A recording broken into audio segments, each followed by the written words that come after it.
I notice a thing where people who are not well, they run to religion, and when they run to religion, that's all they see, that's all they know, and they become very extreme.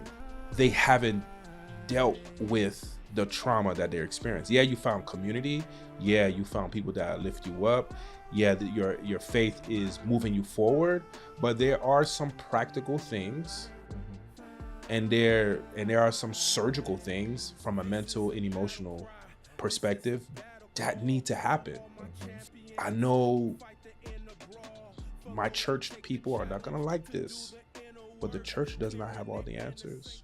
Mr. Jerry Faval, what's going on, bloody? JTG. What up, what up, what up, what up, what up? Let's welcome the audience to another podcast episode of Giant Fundamentals, the podcast dedicated to empowering men by tackling the vital issues of mental health.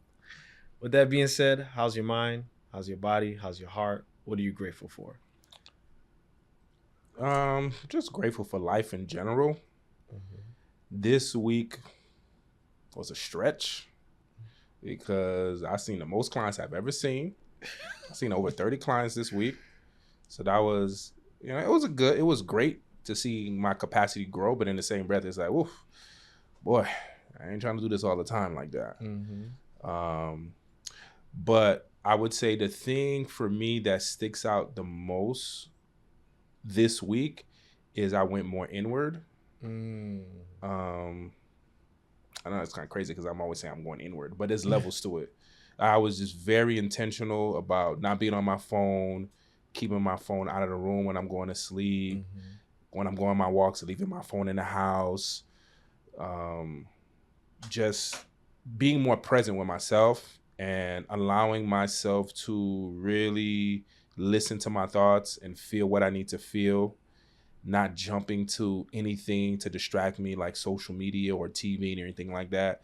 So I'm not gonna lie, it was good, but man, boy, when you remove those dopamine inhibitors, it's like, oof. It's like, oh, now I feel kind of, oof. It's like, man. So it was good. And it's something that I want to continue doing as well, just like sitting with myself more in those little small pockets, not just doing it when, okay, I'm waking up in the morning, okay, I'm going to journal. Because I know I'm doing those things in the morning, but like just throughout the day, just checking in with myself by keeping those things to the side and not running to them when I'm bored or anything. So, yeah, overall, yeah, body, calf is getting better. Yes. Still can't really do any basketball moves, but I could at least walk. I could do a light jog, so that's great. I'm thankful for that progress. Yeah, and I'm just grateful for where I am right now in my life, just in general, taking these steps, not just in life, but in manhood. Nobody ever told me that there are actually levels to manhood. And I'm realizing, I'm like, oh, I'm entering into a new phase of manhood based off of current challenges that I'm having, based off of how I'm dealing with the challenges, based off of who's coming in, who's coming out of my life. So I'm like, okay, I see. Like, oh, I'm entering into a new phase. So I'm excited about that. I'm nervous about that because it's uncertain. But overall, I feel really good. How about yourself? Did you say your heart? Yeah, all of that. All inclusive. For me, let me see. Body feels good. Getting more in the groove of back to walking and running and going to the gym at least once, twice a week, and not feeling, I guess, pressure. Because, when we play basketball and you have some of these cats who talk trash and you want to do some of the moves from like 2004. You got to remember you haven't been working out for a long time. Exactly. And then, sometimes they could, I know one of our teammates, Trevi, our makeshift coach, he was like, oh yeah, that's why you got to get in shape. That's what and I had to tell him, like, yeah, you don't get in shape overnight though. Like, but you got to understand too, Trevi is like 8-9 years younger than us. You see? I didn't even know. Yeah. Exactly. So he's in that age range, 8-9 years ago. I trust me, and that's also, it hurts too, knowing that you're getting older and you can't really keep up with the young folks like that. No, I'm keeping up with them. I don't care. I'm gonna keep up with them. 100%. So getting my body back into that, my heart feels full, especially since we had like a nice conversation with friends last week. Oh yeah, that was a good little time. Impromptu, and my mind feels clear, especially since I'm also taking a break off social media, at least Instagram. Mm-hmm. It's only been like 3 days, but I deleted 18,000 emails. Dang, that's I'm so afraid to go to my email. Yo, I have so many emails. I'm like, man. Forget it. It is what it is. I went through all because I'm the first day that I stayed off Instagram and I deleted it from my phone, I realized how much I was dependent on it because I kept looking for it. Exactly. So I was like, yo, let me use that time or that, I don't know, that tick to on my on my emails. That makes sense. You know what I'm saying? So I was like, damn, I'm at work and I'm like, transference of energy and focus. Right. And then my inbox said 20,000. Then by the end of the day, at least in 24 hours, it was down to 2,000. Oh, dang, that's really good. So I was like, dang, that's crazy how much, we talk about dopamine inhibitors, like how much I was, just translated into the Instagram stuff. Yeah. So it was crazy. And that's why my mind is clear. And I appreciate the time that I'm spending off social media. I'm doing the whole 30 days just to get back. I did my taxes. I did some paperwork. There's a lot of different things I was able to do because it wasn't on Instagram. So it's kind of crazy. That's crazy how much social media takes up of our time. Yeah. I mean, it's a 5-inch TV. The phone is just... Yeah, you're right. That's a great point. It's just right in our hands. 5-inch TV. What else does it do? It's everything. Camera. Pay your bills. It does everything. Some of us have sex with it. It's crazy. So, and it's something that, based on our time that we spent together with friends, something that came to mind that I'm grateful for is just my experiences when I was young. Mm-hmm. And I wanted to ask you a question to kind of, and in this question and your answer, I feel like you're going to formulate it in a way where everybody can understand. But my question to you, especially being a therapist, is why do people discount some of the decisions or experiences you had when you were young, but they give full credit to the trauma that we experience when we're young? Ask me that again. So why do people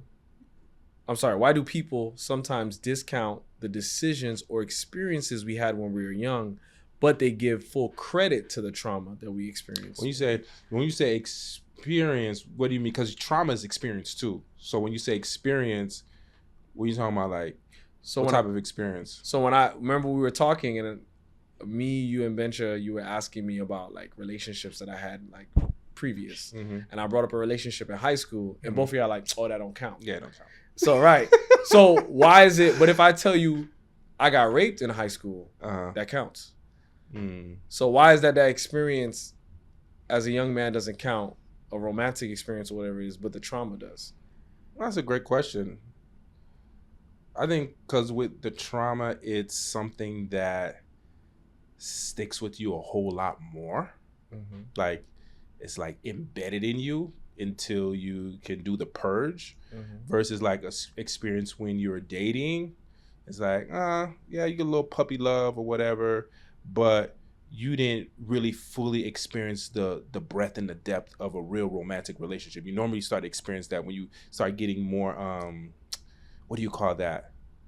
More freedom from your parents. Like when you become more of an adult, because now you can actually do more. When you're a teenager, it's like, all right, yeah, I see you, go to school, we kiss, we hug, I touch the booty, I go home, whatever, versus when you are an adult, you have more freedom, you have more control. Right. So there's more that can happen, and because there's more that can happen, that means there's more possibilities of being hurt.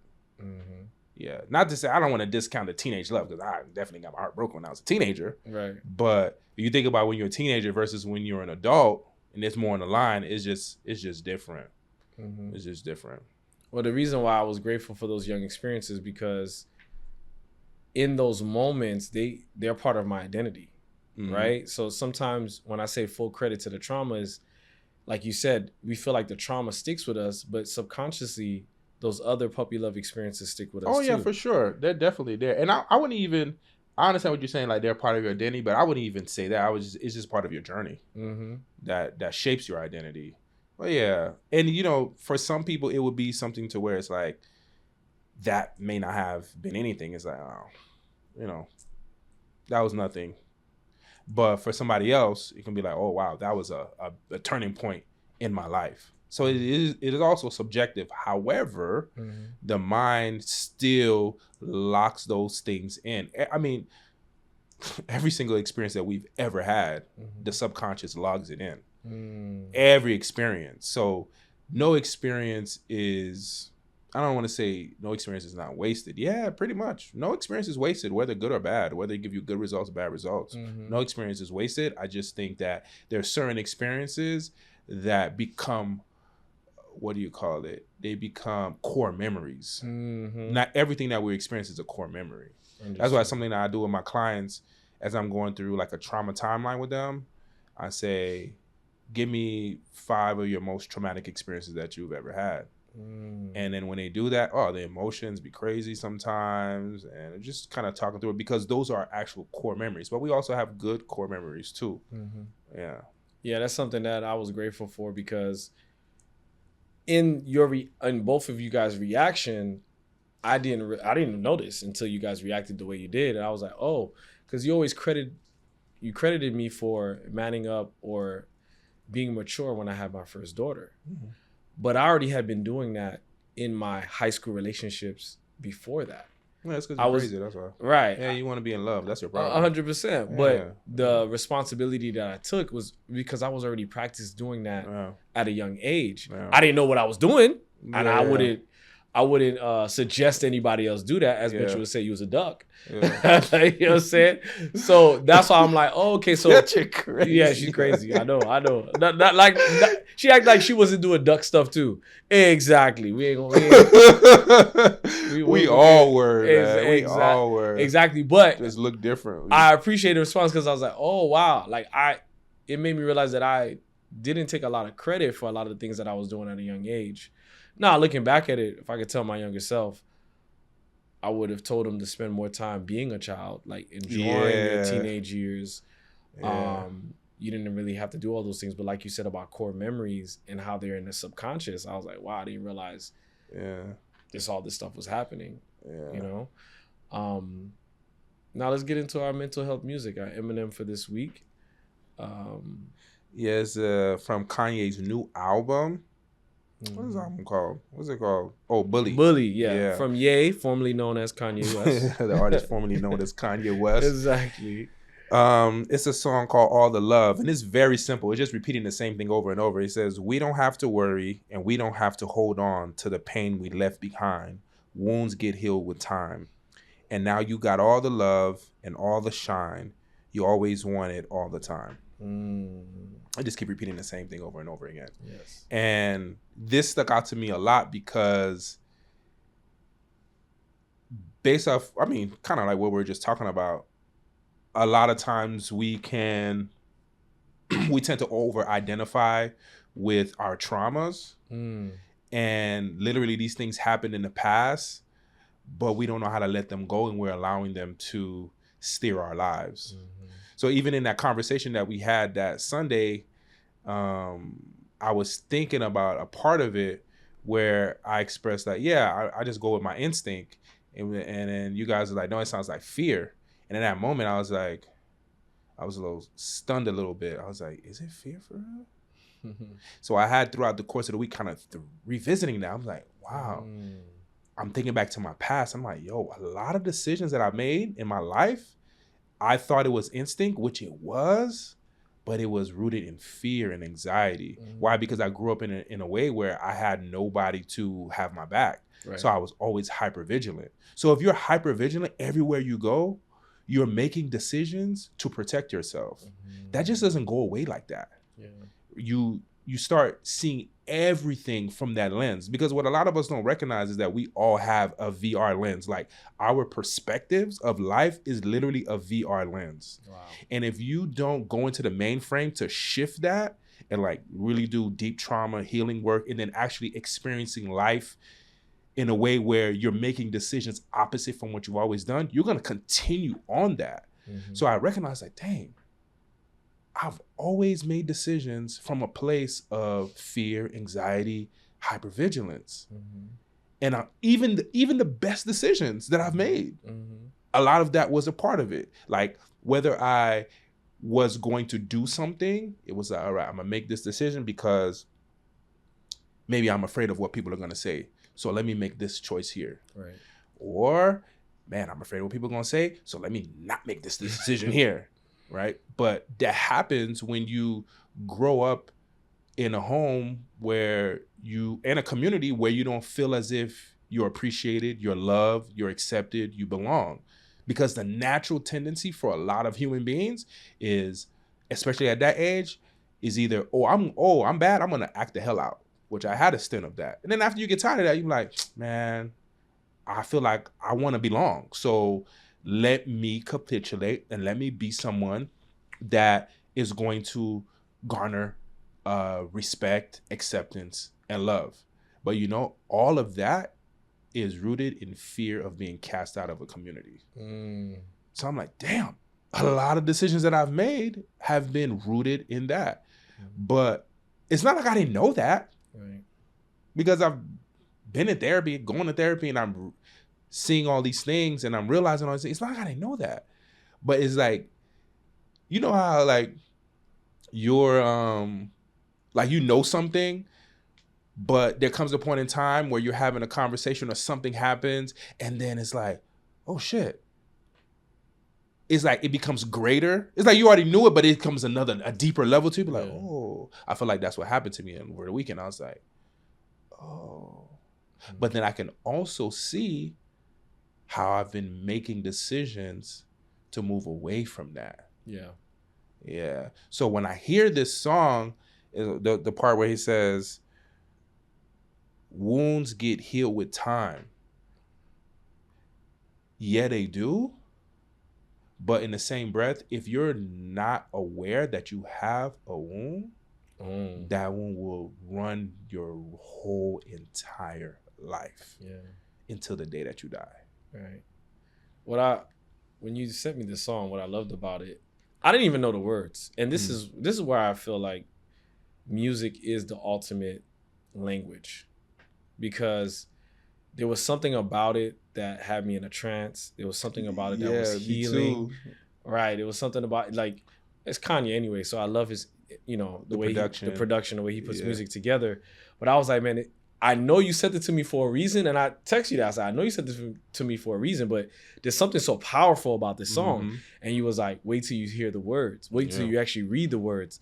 And I was reading the words, and I was like, wow, like let the pain, leave the pain behind. Yeah. And that was something when I was in therapy, my therapist would always tell me, I give you permission to leave this behind. I used to always cry when he said it. Oh my God, I'm like, what?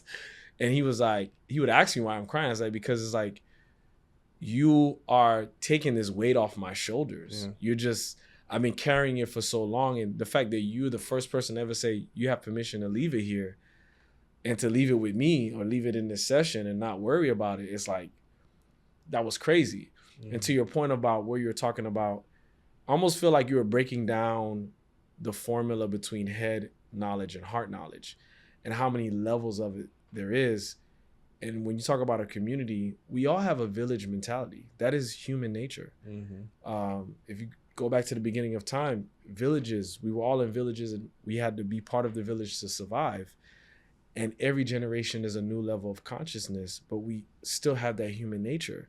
So we're fighting against that. We're fighting against our conscious. And then, like you said, if you don't work on that wound, or if you don't even know, your level of awareness doesn't even know that you have a wound, you're just making decisions and living life the way you are, and you don't even see there's a problem with it. You're on autopilot. You're on autopilot, right? And that's why I appreciate our friendship and the friendships that I have, because the accountability that we have for each other and how we hold it for each other. And that's why I even messaged you, like, man, me seeing you floss makes me want to floss. And you was like, bro, I'm just flossing because you floss. I'm like, man, we bouncing off each other. And it's the same way when we play ball. It's like, okay, you tell me half a second. I'm like, all right, I listen to you and I do it. Then boom, you get a layup. I'm like, oh, snap. Like, we just bounce it. So that energy, that synergy, I feel like the song encapsulates all of that. And it was just a powerful message. So thank you for the M&Ms, a little sweet tooth there. Now, in the news, there was, in the basketball world, I should say, I'm not sure if it was in mainstream news or not, but we had a young basketball player by the name of Jaden Ivey. He was let go by the Chicago Bulls for some controversial statements that he made about the LGBTQ plus, I think I got that right, community, and just about different people. Like he mentioned Steph Curry is a fake Christian. He just talked about his faith and how the NBA is I don't know what the exact words he used, but he basically didn't like how the NBA was supporting Pride Month and things of that nature, and then the Chicago Bulls let him go.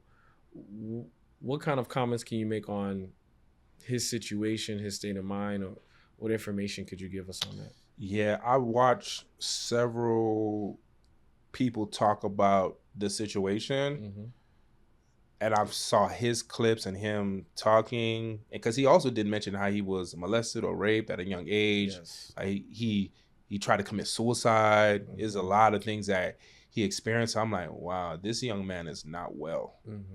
He is not well. And I noticed a thing where people who are not well, they run to religion. And when they run to religion, that's all they see, that's all they know.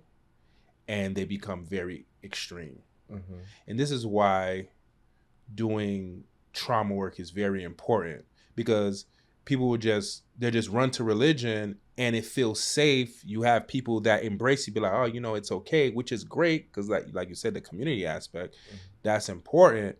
But then they literally completely lose all sense of reality here on earth, because they haven't dealt with the trauma that they're experiencing. Yeah, you found community. Yeah, you found people that lift you up.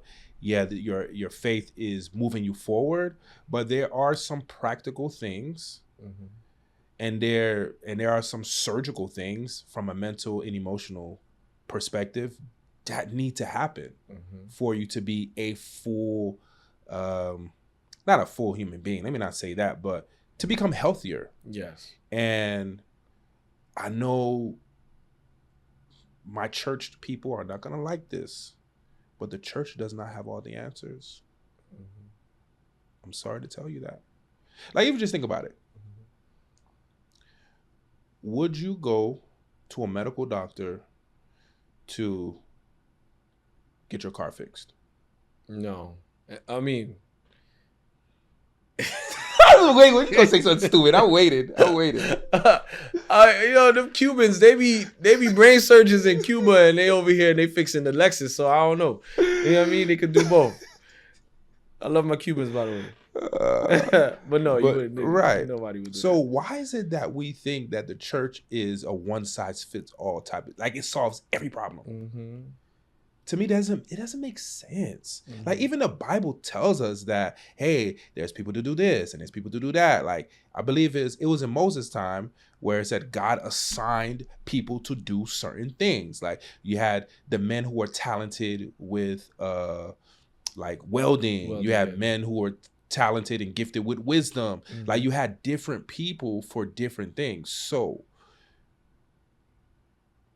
I have a lot of pastor friends. I love y'all boys, but y'all not equipped. Okay? Y'all just not. But I love my pastor friends because they know they're not equipped, so they come to me. Right? So, or they understand, okay, I got to get some type of certification or something to deal with. Because people everywhere, not just in the church, but everywhere, have mental health issues. So this young man he runs to the church, and I don't know if he got any sort of help in terms of therapy or anything.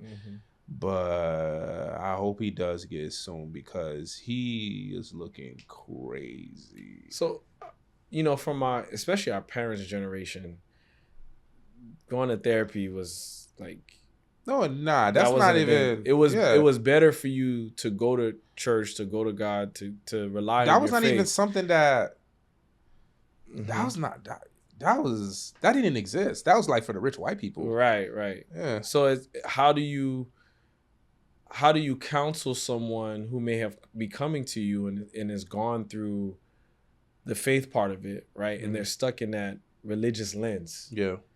Like, how do you help them see reality? Oh, well, first things first, I just let them know, because I've had situations like that where a client will come to me for the first time and they will say, let me ask you a question. Are you a man of faith?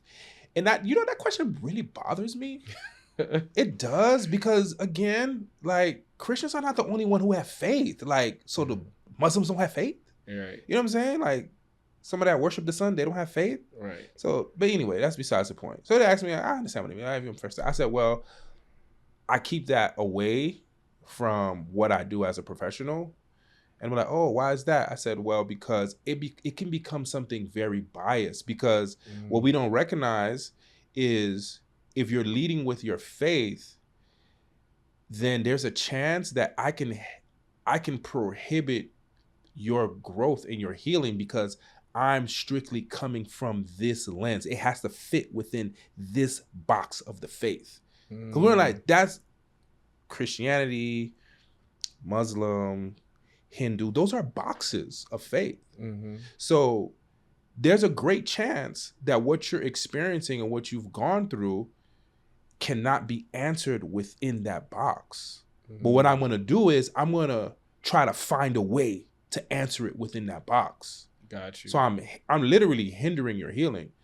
And then 2, that's something personal. Yeah. I'm not going to share that with you, because now it's going to bother you, because you're like, dang, he's Christian or he's not Christian. That's not, you know what I'm saying? Yes. Yeah. It's going to bother you, because what if I tell you, oh, I'm not Christian? What if I tell you I'm atheist? Right? I tell you I'm atheist, you're going to automatically assume I can't help you. Yeah, you're going to And discount. that's so far from the truth. Yes. I may be the very person that can help you. Yeah. But again, there's these boxes that we have, like, oh, well, and you're not going to box me in. I'm not going to tell you that. You're not going to box me in. I'm not going to tell you that. And then there's some people that when I tell them, that's not something I disclose, right, the assumption is I'm not Christian, so they won't come. Right. And there's other people, which is far and few, honestly, they'll be like, they'll still go with it. And then over time, they're like, okay, wow, this is like really good. And there was never any biblical reference or anything like that comes up. And they realize that, wow, like, okay, this is extremely helpful. So I've had several experiences like that.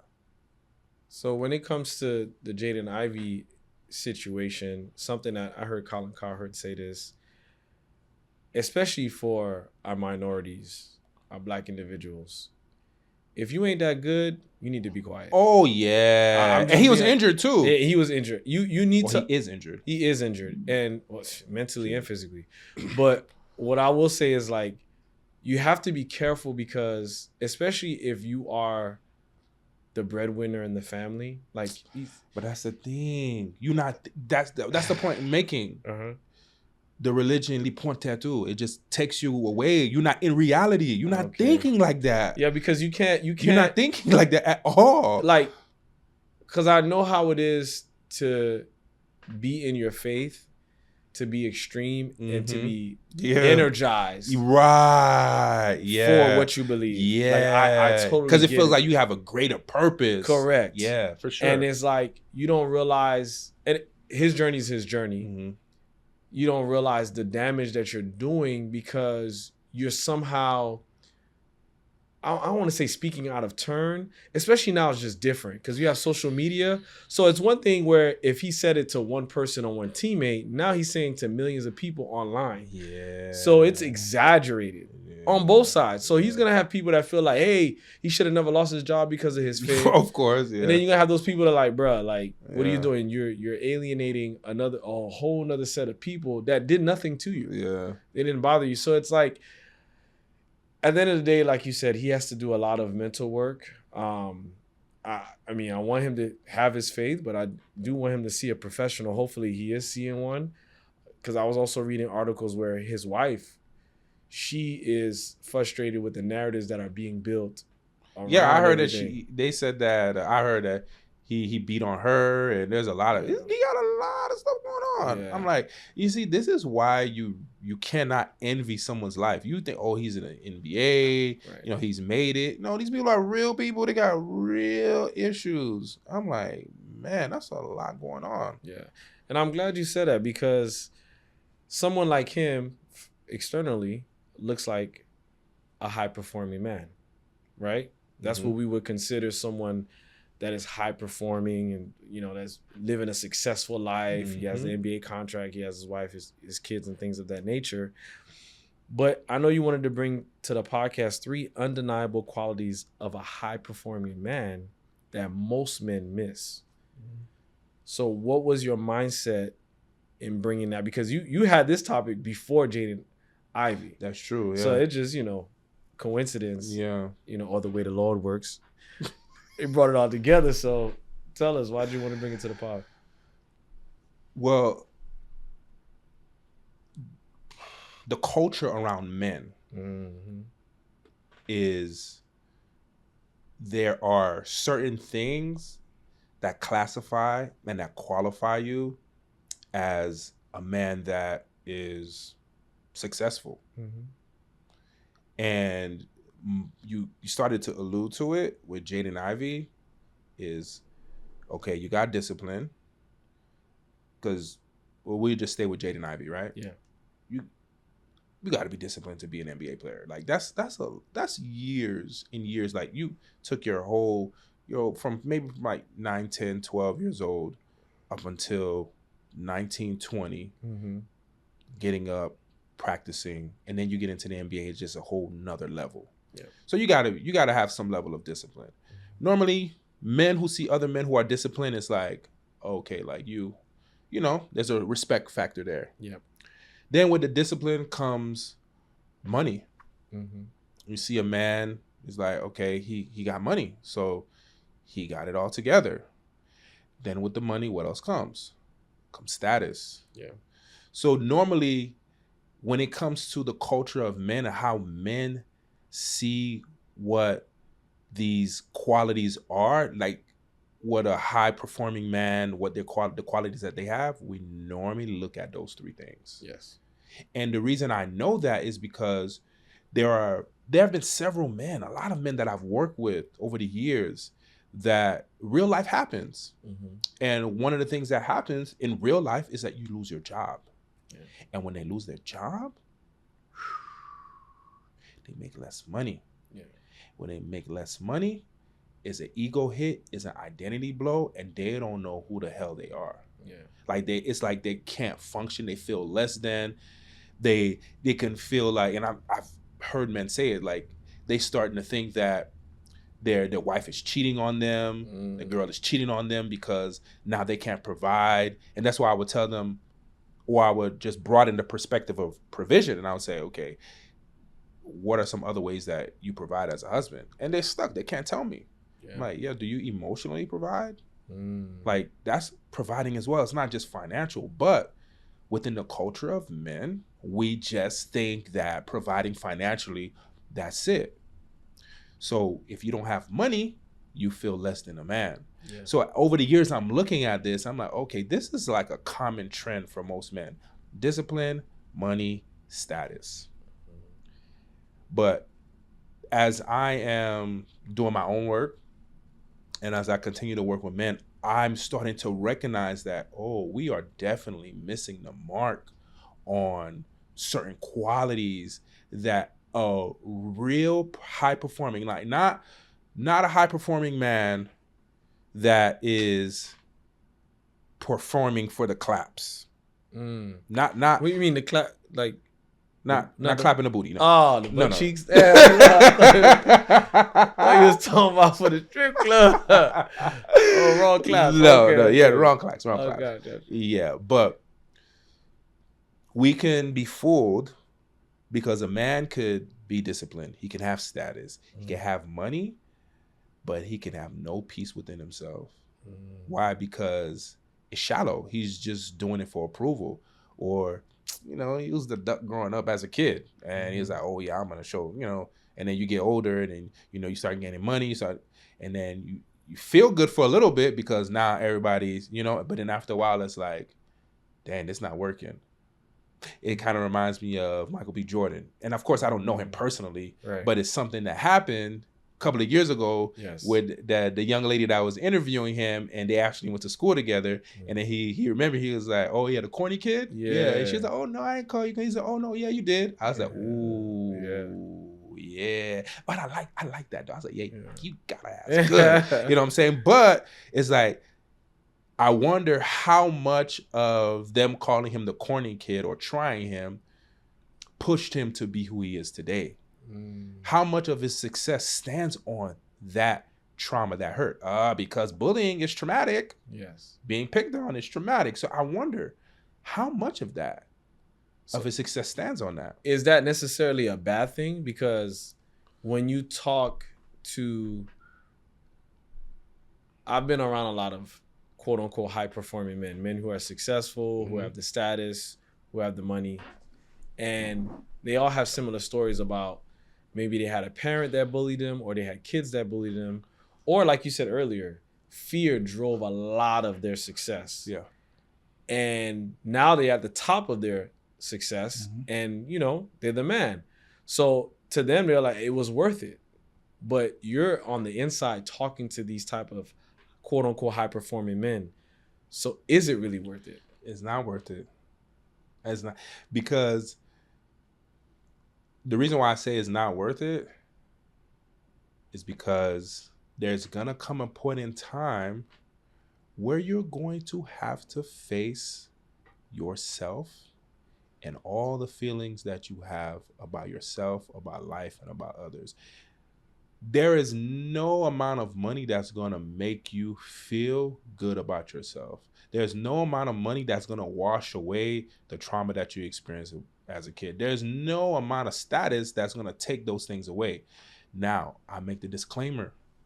I'm not saying that those things you shouldn't aspire to have, for sure. And life is not a linear path. So a lot of us do use that hurt and that pain to fuel us. I remember when I was a kid, I was like, oh yeah, they think I'm this and that. I'm gonna show you. Bro, I had 2 degrees, I done got married, I had kids. And then like now everybody's like, oh wow, wow, Jonathan. Oh, I remember when you like, I don't know if you oh yeah, you remember Gene from the Block. Yeah. I remember it was maybe about like 5 years ago, 5-6 years ago. I was like, you know what? Let me go see what's up with his dad, because his dad used to look out for me a lot. Yeah. And I went to the house. He was like, oh, wow, Jonathan, wow. Like, where you been, this and that. I'm telling him, he's like, wow, like, it's amazing to see, you had no parents. Look how you've become. You've done all this other stuff. And it made me feel good. I was like, yeah. But that's what I was pushing for as a kid. But it came a point in time, it's like, so I'm only going to be praised and accepted for what I've accomplished. So I had to do this in order to gain love and respect and belonging. Because there's always going to come a point in time like that. Yeah. For every single person. I remember that years ago. I think it was on Drink Champs? I think Will Smith was talking about how, he's reached heights that majority of people in life never reach. Yes. He gets to that mountaintop. He's like, he feels emptier and hollower up there more than he did down there. Yeah. So what is that? These people are telling us. They're letting us know, like, hey, yeah, you see me have all this stuff, but if you're not doing the inner work, it doesn't matter. And that's why I respect Will Smith a lot, because he's like, yeah, I had to take that journey back down the mountain to go inward. Yes. So, yeah, life is not linear. So you may use those things to get to where you think you want to be. But then when you get there, you can be like, wait, this is it? Why do I still feel the same way? Why do I even feel even worse? Yeah. I think for me in my own life, having wife, kids, house, seeing like, okay, you're a family man, you had the great job and all that, like everybody, oh yeah, hooray, hooray. But when I decided to take a break, or when I was too tired to perform or to show up, I felt like there was no one there for me. Like I was like, that's it. Yeah, let's be real. Like, I'm just gonna be honest. Society don't care about men. We're just assets. This is just what it is. Like, hey, get up, work. Can you get up and work? Great. How hard can you work? How long can you work? How good can you work? Oh, you're the best. You can't do those things? To the side. To the side. Because back to Jaden Ivey.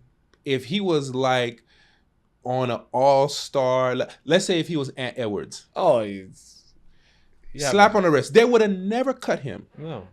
They would have never cut him. They would have, hey, you got a podcast. Here you go. Yeah. They would have like, but it's because Jaden Ivey, yes, he's an NBA player, but there's levels to it. He's not Ant Edwards. Right. You know, so that's a thing that a lot of men experience. It's like, oh, I'm just an asset. Yeah. And if I don't perform to this level, then nobody is gonna care about me at all. Mm-hmm. So then now you have that pressure to always be on all the time. Mm-hmm. But that is literally not humanly possible. This is why men die so early. Mm-hmm. That's why men die before women. Yeah. Because of that constant stress, that constant pressure to keep going. And then you can't even go to your other male contemporaries, because even though they may be feeling the same way, but nobody's saying nothing about it. Everybody just... We're not vulnerable in that way. Yeah, everybody just going. Yeah. Yeah. So what is one undeniable quality of a high performing man that we miss? Yeah. Emotional regulation. So stoicism? No, emotional regulation. Okay. Yeah. I still gotta do more research on stoicism, because there's some parts of it that's good, but when I say emotional regulation,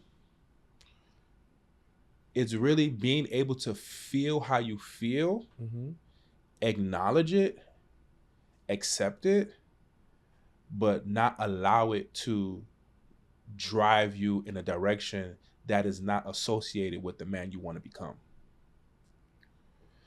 What we do as men is we don't even give ourselves an opportunity to feel. We numb that thing so much because we have a poor relationship with emotions. We believe that if we feel what we feel, then it's going to take us away from the goals we're trying to hit. So notice I said two different things. I don't know if you caught what I said, but the first one is being able to feel what you feel, accept how you feel, but not go with that feeling because it's moving you away from the man you want to become. So one, you got to know your values. But the other one is attached to a doing, is attached to a status. First of all, you just don't feel it because you're afraid if you do feel it, it's going to take you off from hitting your goals. So it's not about becoming. One is about becoming and one is about attaining. And you say, hey, if I want to attain, if I want to reach this, hey, I can't feel it. I can't. No. So let me give you an example, because they say most men don't usually get into shape or make the most money until a heartbreak. So if I just got my heart broken, or I found out my girl is cheating and now I'm in the gym 24/7, or I'm at work 24/7, because the more six pack or the more of six figures I make, I'm gonna get more hoes. You know, got hoes. Come on, Nate, dog. I got hoes. But anyway, so how would you?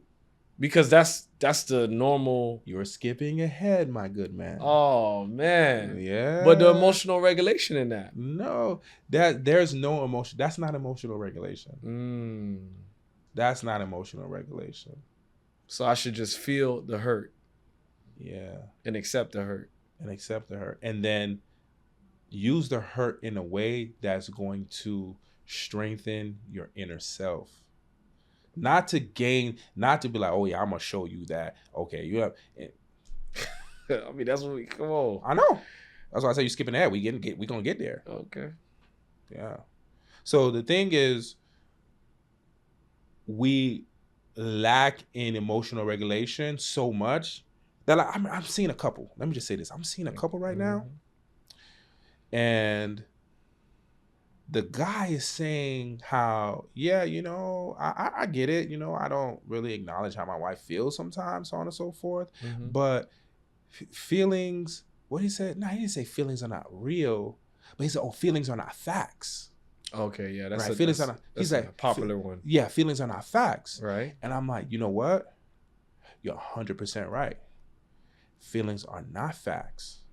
And I agree with you 100% on that, but there's another side to it. Mm-hmm. Feelings are not facts, but feelings are indicators. Okay.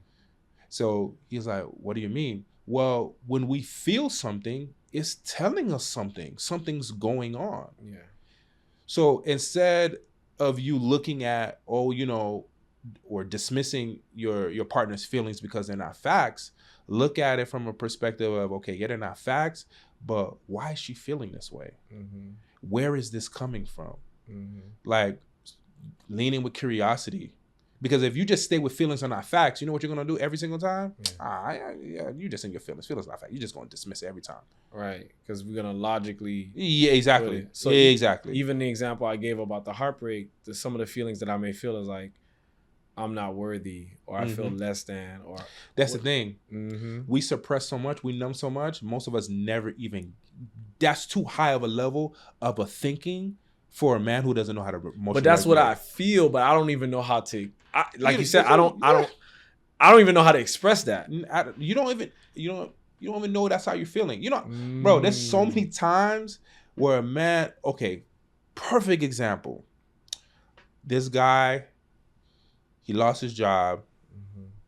He's looking for a new job. Mm-hmm. And his entire identity is completely associated with providing financially. Mm-hmm. So now he cannot provide financially. His world is upside down. He's extremely irritable. He thinks his wife is cheating on him. So much going on with him. Mm-hmm. So I'm like, you think that you're just someone that is just supposed to provide financially, that's it? And he's like, yeah, this and that, whatever, because so on and so forth. So now I'm challenging that belief. Yeah. And I tell him, and see, this is the very challenging part with working with men, because I'm gonna be real, a lot of us have very fragile egos, and we're very extremely insecure, and we don't even know it. Hey, can you pull the very back? Because you said very insecure. I'm sorry. I'm sensitive. Even that, a man would never want to say he's sensitive. You never. So as I'm having this conversation with him, and I'm like, I said, I think you covered up a lot of your insecurities by being someone who can provide financially. He's like, well, I don't know, because it's not a pushback.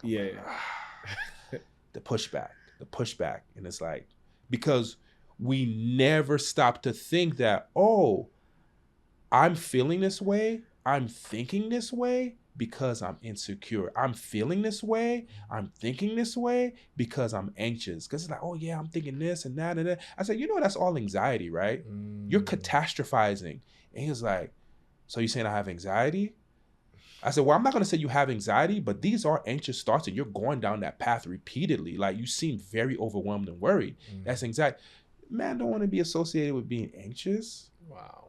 So we don't even know that we're feeling this way.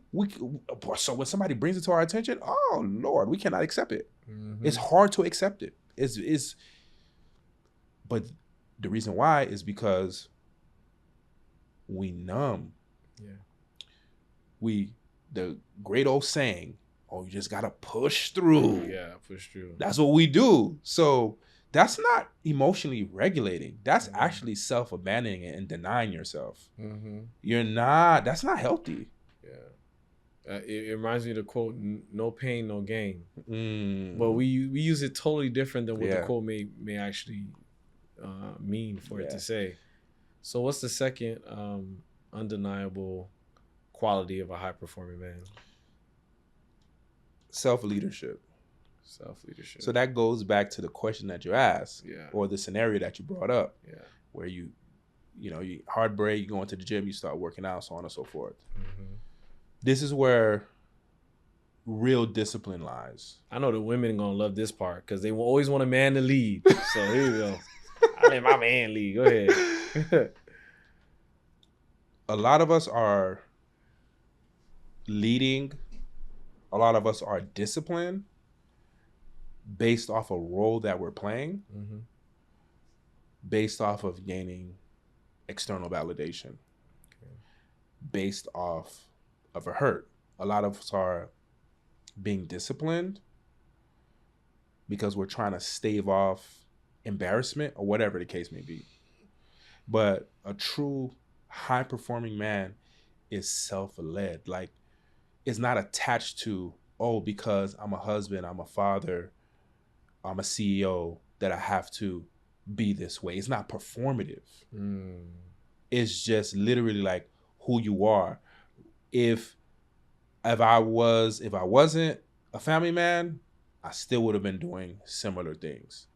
If I wasn't a family man, I still wouldn't womanize. Got you. Okay. Right? So, because a lot of us do that. Like, if you think about once a man gets divorced, oh, he's in the streets. Yeah, he's in Colombia. Yeah.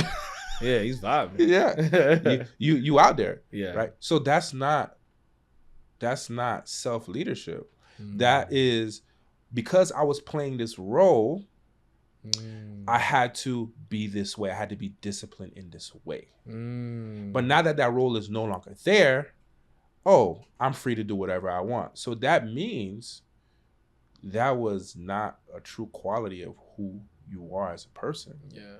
You were just doing it because you were playing a role. Yeah. Young men need to take that advice a lot, because I see young men who play the field and then they get into a serious relationship where they get engaged or get married, and they say, okay, I'm going to be married now, so I'm gonna be faithful. And I was like, but you can't change that in a week, bruh. Like, you were just smashing Kelly the other day. Like, you can't, like, all of a sudden now. What DMX said? Linda, Felicia, yo, and then now I'm married now, bro. I can't. Oh, so now they think they automatically change. Wow. And then when something in the marriage or the relationship becomes hard, their subconscious reverts back to that dopamine. Yeah, you want to, yeah. Because the thing is, true discipline, true leadership is connected to and aligned with what you value most.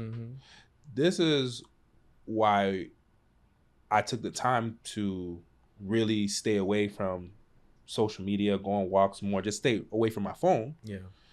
Because I'm like, okay, I'm starting to ask the question more like, okay, who am I and who am I becoming? Who do I want to become? You can't do that with all a bunch of noise in your head. Right. You can't do, it's hard to do that.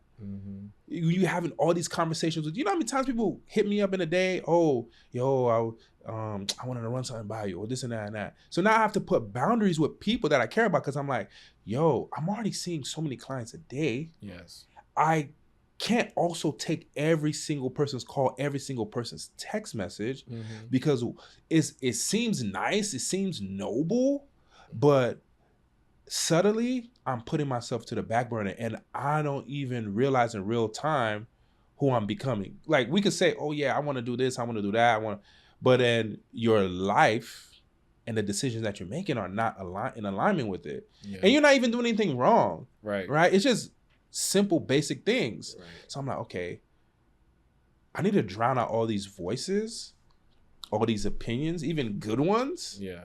So I can really sit back and say, okay, who do I want to be? Right. Because now I'm making decisions based off of that. I'm disciplining myself based off of that. I'm not doing it because of how people are going to perceive me. Right. I'm doing it because this is who I want to be. And that's where a lot of us mess up. We're doing things because we want to look a certain way, or we're taking that hurt and we're taking that pain and say, all right, yeah, I'm going to get into the gym, I'm going to do this, I'm going to do that, I'm going to look. And that's good. I'm not going to lie. It's not bad. Right. But if that's your anchor, then every single time bad comes, that's when you're going to shape up. And then when life is good, you're going to be, yeah. You know what I'm saying? You're going to play, you're going to be on a yo-yo. And what is the third undeniable quality of a high-performing man that we miss? Internal safety. Internal safety. Meaning you are able to sit with those heavy and hard feelings and not try to numb or run from woman to woman, run to social media, run to drinking, smoking, whatever is distracting you. You're not running to those things. But you can literally sit within yourself, feel it, cry it out, scream it out, write it out, put a song to it, whatever you need to do.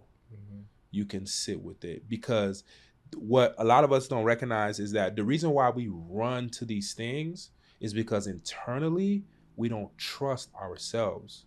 We don't believe that we have it within ourselves to deal with what we're dealing with. So how would the example of the client you've seen, a couple, how would the man do that if he's always in family man mode, if he's always in husband mode? Like, how would he even have time to do that? Oh, there's always time. It's about what you value, though. People say that you have time for what you want. You spend money. People say, "Oh, I don't have money." No, you have money for whatever you want to do. It's wherever you're allocating that time or that money. But you see, for a lot of us, and this is the real challenge, we over-identify with these roles so much that it makes us feel as if we don't have time. We can't step out of that. Right. So we get into this cycle of, oh, we're just stuck in this role, doing this, doing that. And then I see it all the time. You come to therapy and you complain like, oh, I don't have time for this and that. Like, speaking of couples, there's another couple I'm working with, same thing. Husband is like, yo, I need a break. I need to get away. And his wife was like, all right, cool. Like, we got a little bit of money. You know, you could take 3 days. You go there. He's like, no, we can't. I can't do that because we got to. Because now you're being responsible. Right. Responsibility is kicking in. Where's that responsibility? Oh, we got to pay these bills. We got to do this. We got to do that. But your wife just showed you the money there. Yeah.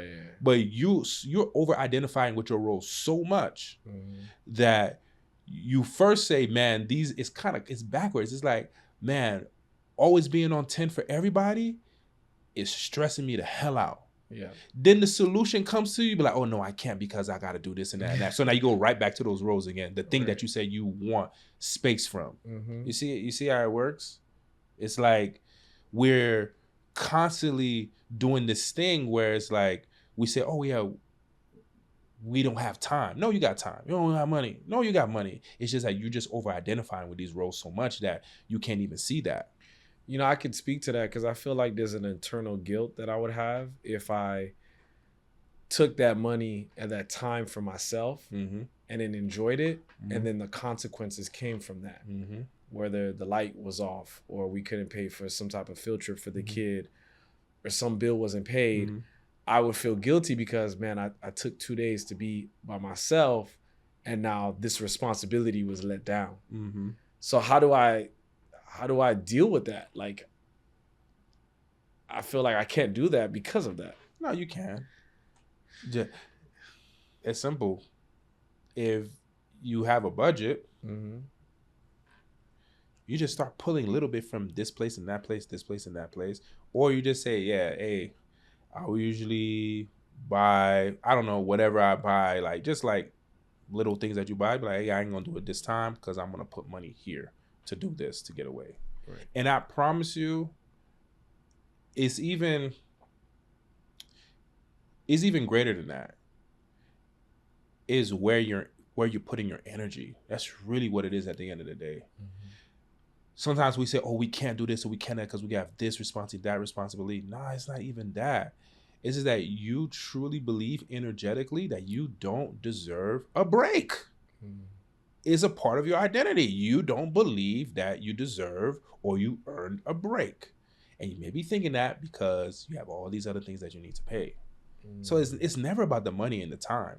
It's how we are relating to ourselves and our situations, how we're seeing it. You have any closing thoughts? I would say that as men, we have to really get comfortable with going inward. And the reason for that is because we can get so focused on being everything to everyone else. We can get so focused on making sure our job is done so well, we can get so focused on making sure that our partners, our kids, they have everything they need. They don't have any care in the world, but we don't recognize that we are literally dying fast. And if you don't go inward to really see what you value and who you want to become, you're literally going to wake up 20 years from now and be like, whoa, where has my life gone? And it don't matter how old you are. You could be 30, 40, 50. You always have time. Let's start today. Yeah, I appreciate you violating HIPAA laws. I love you. I didn't actually. my program director, former program at Nova, she said that too. She said, "Yeah, I've been seeing you posting your stuff." He said, "You do a really good job, telling these stories about your clients and not just." I said, "Okay, good." The feds watching. I love you, bro. I love you too, man. Until we pod again.